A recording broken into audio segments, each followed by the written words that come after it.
मुल्क भर में 5 साल के लिए पॉपुलर फ्रंट ऑफ इंडिया पर लगाई गई पाबंदी। लगातार छापेमारी के बाद वजारत दाखिला का बड़ा फैसला। एक हफ्ते में 2 बार हुई थी पीएफआई के ठिकानों पर छापेमारी।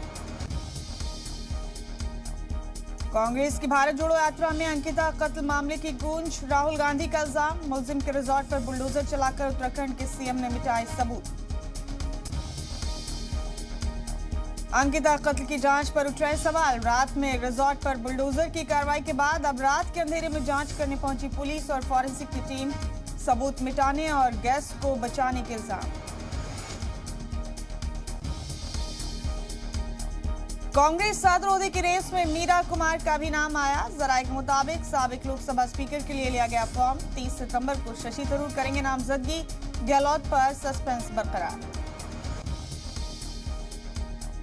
समाजवादी पार्टी का आज से 2 रोजा कौमी इजलास। 2024 में पार्लियामानी इंतखाब की हिकमत अमली पर होगी चर्चा। 2 दिनों तक लखनऊ में दिखेगी सियासी हलचल।